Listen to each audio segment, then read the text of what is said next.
Now, Meghan Markle, she is reportedly willing to return to the UK to repair royal Hurrah! relationships, but under certain conditions. Talk to us about this, Andrew. What's being said? The Sussex shock return of the madness from Montecito. There we go. It's all going to have a look at that sort of stuff. What's happening is that this is the right price. She might come back, and we've been begging for her to come back, haven't we?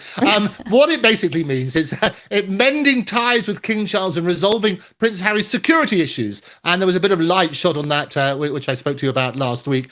Princess Catherine, who everybody loves and adores over here, would reportedly approach any such potential return with caution, surprise, surprise, but she would support it in lines with what King Charles would like. And basically, this is what Harry said, and it was lovely to get that moment, even if it was like a 50-minute meeting with Charles. Harry's made it very clear he wants to get closer to his father, especially with his cancer diagnosis and so on and so forth. And this is a good stage. But what they're saying is if it comes with a Netflix package, if you've got your film crew in tow, they might even suffer that as well, as long as it's works on that sort of basis. But it is about that security. It is about making sure that she gets that sort of respect for all people in that conversation. And yet, royal experts say that the royal family will be staying right away from Meghan if she continues using her royal title for her business. And this is something that I think shocks so many of us, that she cut ties with the royal family, yet she keeps using this royal title as she sells jams.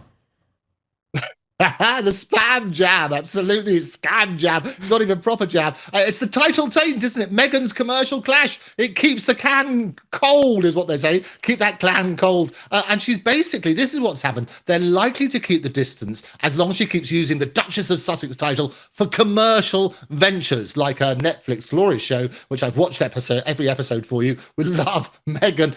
She quit royal life in 2020, and they set out trying to make their own money, but they're often using their titles in order to do it, because without that, not a lot of people would be interested.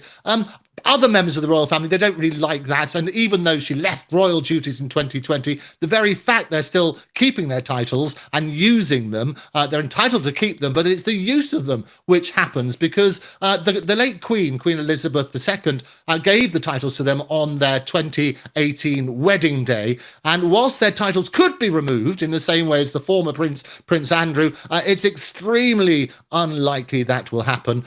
They probably will be in 2026. I do predict there will be more visits over here, and they're certainly trying to build those bridges. But part of those building of the bridges will make sure they're not commercializing the royal family and the various titles bestowed upon them. We love those predictions. Your predictions right here on Power Hour.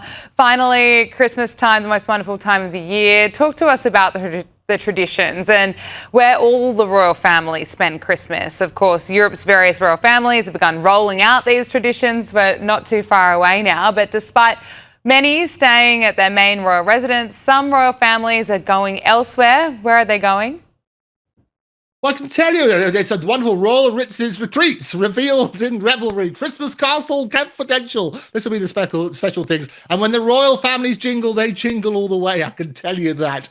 So we talk about the British family. I've spoken about this. Everybody knows that they do. They've just had the annual Carol concert, which was organised beautifully by Princess Catherine. They're going to be celebrating Christmas in the private residence at Sandringham. And every year they get there. I talked about some of the traditions. They arrive in order of seniority. That's so that the king isn't kept waiting. They get weighed before and after dinner just to make sure they've enjoyed that sort of stuff. They open gifts on Christmas Eve, and I told you they have these most extraordinary gifts, including things like this. Here we go. They get the tackier. I know you wanted a set of these. Act surprised on Christmas Day when you get them, okay? Thank you. I'm looking forward to it. But that's the reality. So they have those extraordinary gifts and so on and so forth. The other thing they always do, traditions, they talk about charades. So they do that all the time as well. And the interesting thing is that breakfast the following day is segregated by gender. So the men arrive at the dining room at 8:30 in the morning for the full English breakfast, but the women have to stay in their rooms. They get a continental breakfast around 9 a.m. Interesting tradition. But finally, the Christmas decorations stay up until February. And the reason for that is King George VI's death at Sandringham in 1952 when he was just 25 years old. So it's February the 6th that happens. But around the world, we got Spain. That's going to be at the Zayuzela Palace in Madrid. And the celebrations will carry on until January the 5th. I was looking at what's happening in Monaco. That's going to happen at the end of November. Prince Albert and Princess Charlene, they kicked off the festive season with a ceremony to illuminate the Place du Con casino. And like every year, they will invite the rest of the family to celebrate in the heart of the princely palace. In Holland, possibly it's going to be at La Villa La Angostura in Argentina, where they might do that. And the Dutch royal family will be having a look at that sort of side. The Swedish royal family, my sources tell me, for Christmas Eve, King Carl, the 16th Gustav and Queen Sylvia will gather their family for dinner at their official residence, located in west of Stockholm. And the Danish royal family, there'll be basically King Frederick the 10th's summer residence outside the capital, where the family gathers every year for Christmas. You've got the Belgian royal family. Since December the 8th, a gigantic Christmas tree has been enthroned in the heart of the royal palace in Brussels, and they do look magnificent, those trees. And Sweden, you've got the Christmas Eve dinner, will be near Stockholm, as we say, and the Belgium side at the Royal Palace in Brussels, with the tree, as I say, up since December the 8th. All around the world, there will be royal revelries, and we will make sure that in 2026, we're going to bring them all exclusively to you, Gabriella. And we cannot wait for that. Andrew Eborn, thank you so much. We really appreciate it.